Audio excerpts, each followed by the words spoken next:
Te doy una cordial bienvenida al inicio de esta gran aventura de conocer más de cerca el pasto de corte Cuba 22. Somos Avinu Pastos de Corte desde la ciudad de Chiclayo, el norte del Perú. En esta oportunidad te vamos a hablar los orígenes del pasto de corte Cuba 22.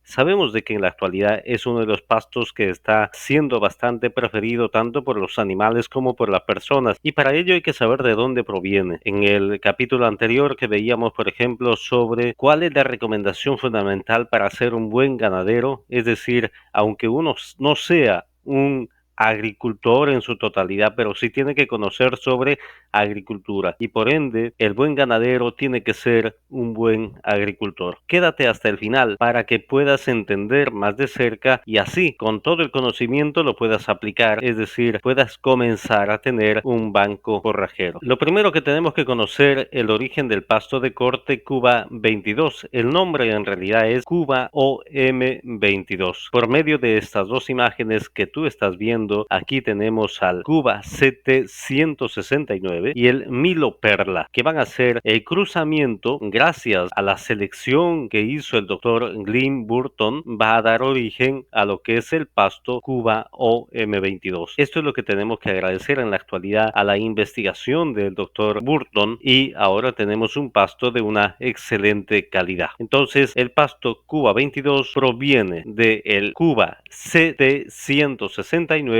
y el Milo Perla. Ese conocimiento es básico pero indispensable para poder seguir con esta presentación. Cuando hablamos de pasto Cuba 22, tenemos que pensar que es un híbrido. ¿Qué cosa es un híbrido? Este es un híbrido, atención, que tiene 21 cromosomas y surge del clon Penicetum purpureum Cuba CT169 y como progenitor femenino el Penicetum glaucum tipton lat. Entonces, esto es lo que tenemos que entender, que no es un pasto cualquiera, es un pasto mejorado. No ha sido modificado genéticamente, sino que es la combinación de dos tipos de pasto. Luego, seleccionado por el doctor Glyn Burton de la estación de pastos y forrajes de Tipton en la Universidad de Georgia, Estados Unidos. Esto estamos hablando cuando se produce en la década de 1980 en Cuba. Primero se comienzan los programas de fitomejoramiento. Posteriormente se quiere sacar un pasto que sea mucho más productivo, que rinda un poco más. Es por ello que sacan el clon del Cuba CT169 y al unirlo con el Milo Perla vamos a tener lo que es en la actualidad el Cuba OM22. Un concepto claro que tenemos que conocer, que el Cuba 22 es una variedad híbrida de Penicetum desarrollada para mejorar la productividad y calidad de forraje en zonas tropicales y subtropicales. Aquí es fundamental, es decir, este pasto va a producir con toda tranquilidad, con buena cantidad de biomasa entre los 0 metros y los 2200, es decir, vamos a tener excelentes condiciones de producción porque hasta esa altitud se ha probado que es un pasto que rinde muy bien. Pero antes de pasar a lo que es el tema de la adaptación, hablemos que el nombre científico del Cuba OM22 es Penicetum purpureum por Penicetum glaucum. Entonces vamos a tener la unión de estos dos pastos que va a dar origen al nombre científico del Cuba OM22. Eso, al conocerlo ya, ciertamente nos da una mayor estrategia para poder tratar, porque así como la variedad de los pastos Penicetum es amplia, nosotros tenemos que saber cómo tratar a este Penicet que viene a ser el Cuba OM22. Este pasto fue desarrollado en Cuba durante la segunda mitad del siglo XX como parte de un proyecto para mejorar la alimentación ganadera y aumentar la producción de carne y leche en el país. Los investigadores combinaron diferentes especies de Penicetum para crear una variedad resistente y de alto rendimiento. Eso es lo que vamos a tener las personas que ya lo estamos experimentando, que este pasto es bastante bueno, bastante resistente, que de hecho, si tenemos que hablar en el ámbito de los orígenes y en el ámbito de las peculiaridades y particularidades de cada pasto es distinto y tiene sus ventajas y también sus limitaciones. Por ende, por ejemplo, si tenemos que hablar del mar alfalfa, un pasto excelente excelente, de una producción muy buena, resistente, una raíz profunda y todo ello. ¿Cuál es la desventaja que muchas personas lo han denominado en ese sentido? Es que tiene pelusa, tiene siso en la hoja y en el tallo. Y para muchos dicen esto es imposible de manejar, que lo hace daño a los animales. En fin, cuando te centras en que algo es malo, de hecho vas a encontrarle mucho de... Para mí particularmente, el alfalfa es un pasto excelente. El Cuba 22 es excelente, la hoja ancha,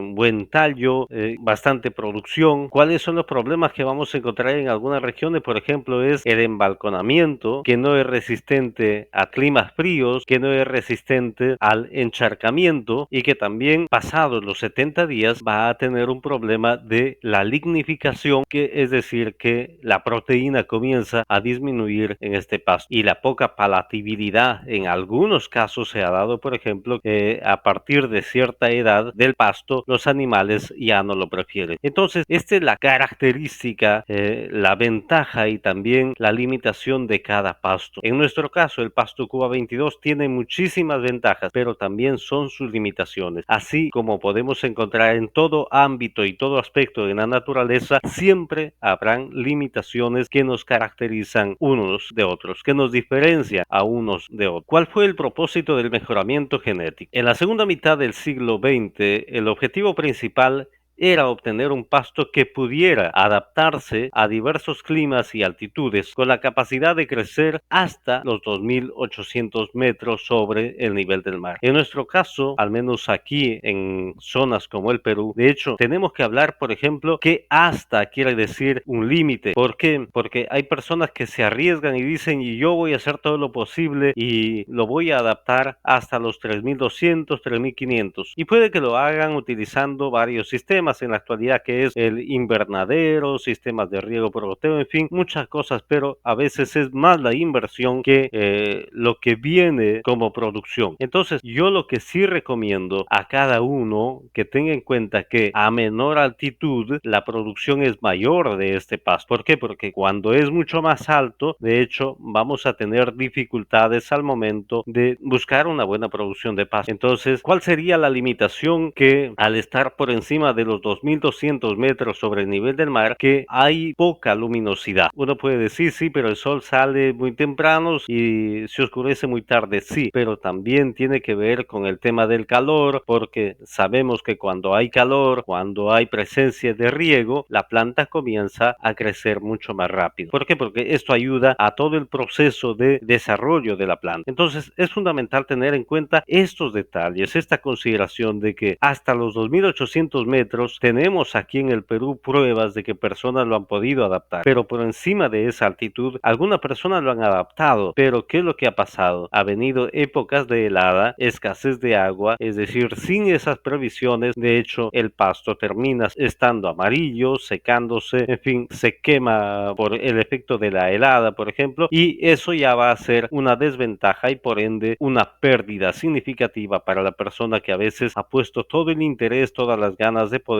desarrollar un buen banco forrajero. Expansión y uso global. Debido a sus excelentes características, el pasto Cuba 22 se ha expandido a diferentes países de Latinoamérica y otras regiones tropicales, convirtiéndose en una opción popular entre los ganaderos. Su capacidad de producción masiva y su alta adaptabilidad lo han consolidado como un recurso fundamental para la alimentación ganadera sostenible. Atención, que con esto es fundamental tener en cuenta que el Cuba 22 es una excelente opción, pero es muy bueno tener en cuenta, es una alternativa, no es la única alternativa. Por ende, al momento de pensar en pastos de corte, mi recomendación fundamental no es que te centres en un solo pasto, es decir, es la panacea, como solemos encontrar muchas veces, ¿no? Aquí en el Perú han pasado muchísimos fenómenos, por ejemplo, eso en el ámbito humano. Ya, la maca era la solución para todo, es decir, la panacea. ¿Tienes sueño? Maca. maca, tienes debilidad, maca, tienes esto, maca, y todo era maca. Posteriormente pasó la chía y así comenzamos a veces a repetir tanto entre nosotros mismos, a pensar de que eso es la solución para todo, pero cuando en realidad no, siempre estamos necesitando lo uno de lo otro. ¿Para qué? Para tener un excelente y un mejor resultado. Por ello, no es bueno que nos centremos solamente en una situación determinada, sino que pensemos en algo más. Por ello, para mí una recomendación fundamental: no pensemos solamente en un forraje, sino en un banco forrajero. ¿En qué consistiría? Por ejemplo, si vamos a cultivar los pastos Penicetum y estamos en este rango de altitud desde los 0 metros hasta los 2200, que sería lo óptimo, pero alargando un poco y con buenos cuidados hasta los 2800 metros sobre el nivel del mar, cultivar los pastos Penicetum sería bastante rentable. Por ejemplo, el Cuba o M22, el Cuba 22 más conocido, el elefante morado, el mar alfalfa, el clon 51, el pasto rodas, tenemos al botón de oro, en fin, ya podríamos complementar este tipo de pasto. Por ende, el pasto Cuba 22 está siendo una gran alternativa, pero no es la única solución a todos los problemas, porque tenemos que pensar en que siempre hay algo que un pasto tiene y puede complementar a otro tipo de alimento que no tiene esa característica, que no tiene ese nutriente. Entonces el Cuba 22 es un pasto excelente, pero no es el único pasto. Vamos a hacer un resumen de este capítulo que estamos hablando. Primero, este es un híbrido que tiene 21 cromosomas y surge del clon Penicetum purpureum Cuba 769 y como progenitor femenino el Penicetum glaucum Tipton late, que viene a ser el Milo Perla. Segundo, seleccionado por el doctor Glyn Burton de la Estación de Pastos y Forrajes de Tipton en la Universidad de Georgia en Estados Unidos. Tercer punto para tener como síntesis de este capítulo, que el pasto Cuba 22 es una variedad híbrida de Penicetum desarrollada para mejorar la productividad y calidad del forraje en zonas tropicales y subtropicales. Con estos conocimientos espero que todos tengamos ya un conocimiento un poco más claro, que tengamos más claro de lo que es el pasto Cuba o M22, o más conocido como Cuba 22. En conclusión, el Cuba 22 es un ejemplo exitoso de mejoramiento genético con fines ganaderos, diseñado para maximizar la eficiencia y adaptarse a diversas condiciones climáticas. Si has llegado hasta aquí, hasta el final, te agradezco por tu atención prestada. Recuerda que el siguiente capítulo está tan interesante como este, porque para conocer un determinado pasto y sobre todo la variedad de los pastos Penicetum necesitamos prepararnos. Sabemos que son las dos alas del mismo avión para poder alzar vuelos sin problemas: el conocimiento teórico y la práctica, porque solamente si tenemos uno de ellos, si no lo practicamos, de hecho sería caminar a tientas. Y de la misma manera, si solamente practicamos y no nos formamos, sería también una pérdida de tiempo y en muchos de los casos una pérdida de capital. Que tengas una excelente jornada. Nos vemos en el siguiente capítulo.